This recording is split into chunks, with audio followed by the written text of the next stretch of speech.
All right, everyone. We will continue our media availabilities for today.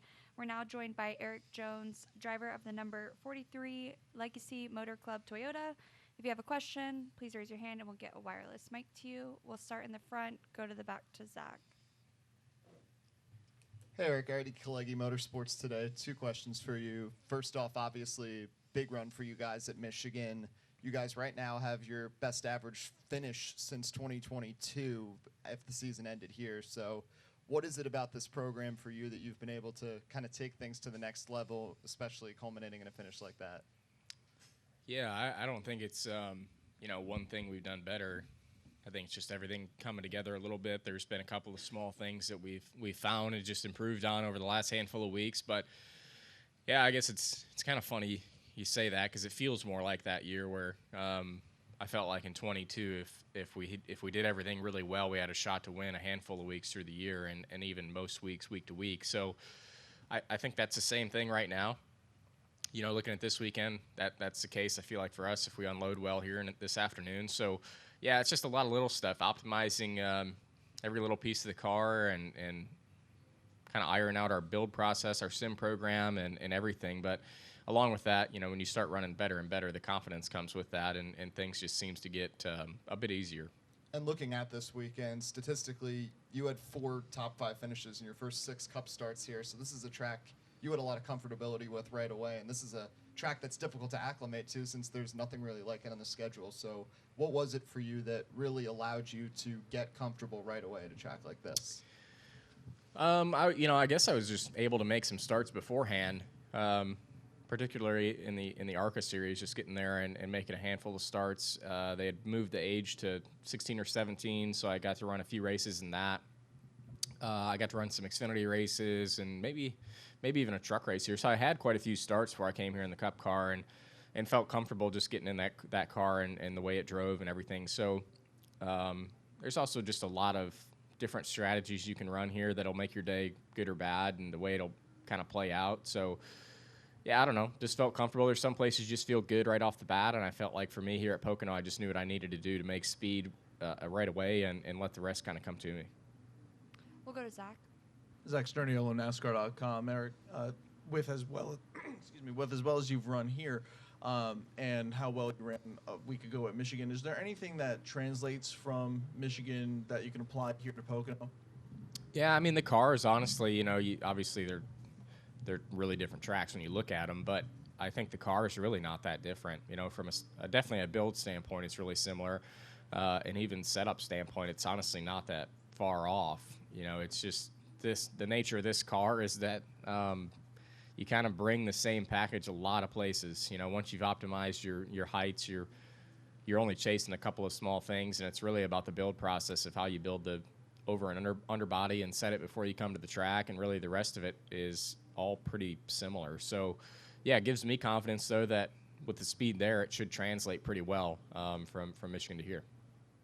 We'll go to Bob and then Dustin. Bob Parker's Fox Sports. Are you somebody who starts asking questions about how Christopher Bell's car handled the wreck, or do you wait for NASCAR to tell you? Kind of wait for NASCAR.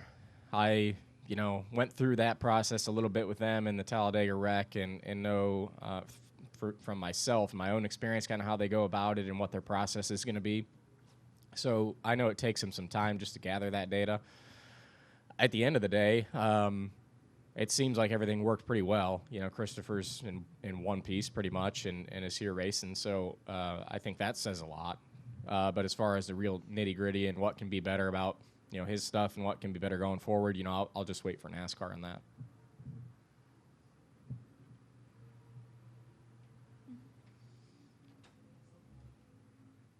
Jayski, Erik, now that you're within striking distance, how much are you looking at points?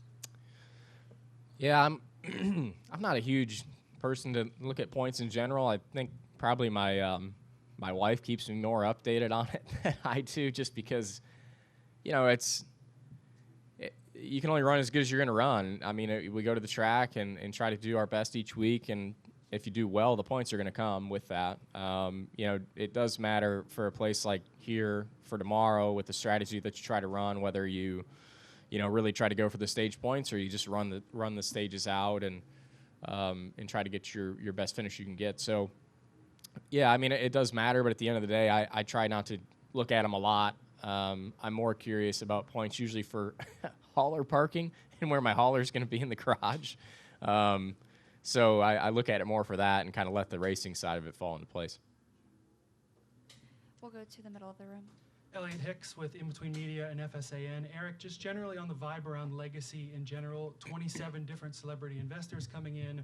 You're going to run the third charter next year. The team's running well, as we've talked about. How good are the vibes in the club right now, man? Yeah, it's great. I mean, unfortunately, I haven't been around the shop much just because I was in Michigan, and then I went and stayed up there, ran a late model race, and this week I'm going to be busy traveling around early for San Diego. I'm hoping to get up there Monday as long as Sunday here goes off on time with the weather. So, other than that, though, with the 43 group, I mean, obviously we're feeling really good. The 42 group, I think, is on the up and up. I know their results haven't shown for them, but their speed's been there. Michigan, I felt like they were probably as good as us. They got caught in that restart wreck. So, yeah, everybody's really confident.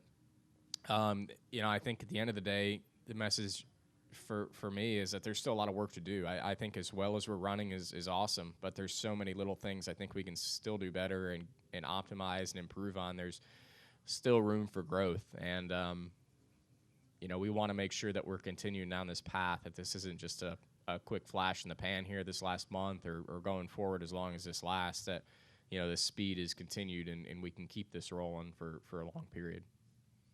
We'll go to Scott. Scott Walsh from the Scranton Times Tribune. Erik, in 2 weeks is the second in-season challenge starts. After today, after this weekend, that sets kind of the bracket. As someone last year who made a little bit of a run, I think you got to the quarterfinal round. Mm-hmm. What kind of your thoughts on it? Are you looking forward to the second one? To the second time around? Maybe just is there some excitement as there was last year? Yeah, I mean, I honestly until last week somebody mentioned it. I forgot it was coming up quickly, but yeah, I don't know. I think there's a chance right now, depending on how the next couple of races go in points, that we could line up with SVG for the first one, which is at a road course, so that would be great. I think my season would be pretty short-lived, but it is cool. I mean, it's great. You get to this stretch of the season, I would say, and things can get a bit dragging on. You got a little bit left of the playoffs, and the field's getting pretty set, and there's not a lot to always be really pumped up about. So to have something unique and different like that, I think it's been good, and it's something cool to kind of keep up with for fans and even for drivers and teams. It gives us internally. Last year it was great. I think the 42 made it actually all the way to the end and was battling for the top prize. So that was really cool for our company last year, especially as we were struggling a bit more. But I think it's cool. You just see some random. I mean, I think Ty Dillon won it last year. Is that right? Ty Gibbs. Or Ty Gibbs. Okay. He beat Ty Dillon. Okay, I had it close, one of the ties, but still, it gives guys usually that aren't maybe up front running a chance to win something pretty big, which I think is cool. We'll go in the front to Steven. Steven Stump, Frenchers.com. Erik, this is also your first season with Justin Alexander on the pit box. What is that relationship been like, and how much of the gains in the last couple of weeks have also just been a result of being more familiar with him, in the partnership together? Yeah, I mean, I'd say it's been good. For me, it's been challenging. I've switched, crew chiefs the last 3 years, and that's not it's not a lot of fun. It's not really easy, and it really wasn't always something I wanted to do necessarily. It was just kind of the way that the company was reorganizing and changing, that especially from last year to this year, that our crew chiefs got moved around a little bit. And, I was excited to work with Justin. He's got a great track record, but I didn't really know him other than the little bit he was in the shop last year. So I think for us, it didn't really take long to get on the same page. I tried to explain to him, obviously, the best I could of what I'm looking for from the race car and what kind of feedback I'm giving and what I'm looking to get from him. And he really quickly has just done a good job of he's really good at asking the right questions, is what I would say. He is good at asking the company the right questions, good at asking me the right questions of, hey, why did you do this, or why do you need this, and what are you really looking for here, and kind of breaking it down if he doesn't totally understand it. So I would say that's been the best part, working with him, and just good with the guys, good demeanor, good on the radio, cool, collected, and I think has just been a good influence on probably everybody in the team. But yeah, I would say maybe the last month we've clicked well, and part of it's just the cars have been really good, so it's easy to make adjustments when you have speed like that. Do we have any additional questions? We'll finish off right here in the middle. Hi, Eric. Ryan from Five Lug Racing. You've consistently run really well here at Pocono. What is it about this track that suits your driving style? Yeah, I mean, I think you just got to focus on the right things. You know, when you look at the track, maybe figuring out where, you know, number one, where your car is good that day, but also where can you make the most speed and what can you ask the most out of your race car with. You know, if there's a day that, you know, hey, you're just not getting through the tunnel turn, you know, don't work to just make it better. Just deal with it and figure out the other two and make the most of it. So, I mean, yeah, there's days I've had cars here that have been great in every turn, and we've ran really well. But there's other days where you got to figure out what you got to sacrifice and give up and figure out how to make the most of that day. So I think that's what I've always tried to stay focused on here. And then also just trying to, you know, play the strategy the best we can, just having a plan going in of what we're doing and knowing from my seat, hey, we're giving up this stage to get a finish, or we're getting stage points here, and it's going to be a little bit of work to get back. Just knowing that ahead of time, I think, makes a difference too. All right, thanks, Erik. Yep.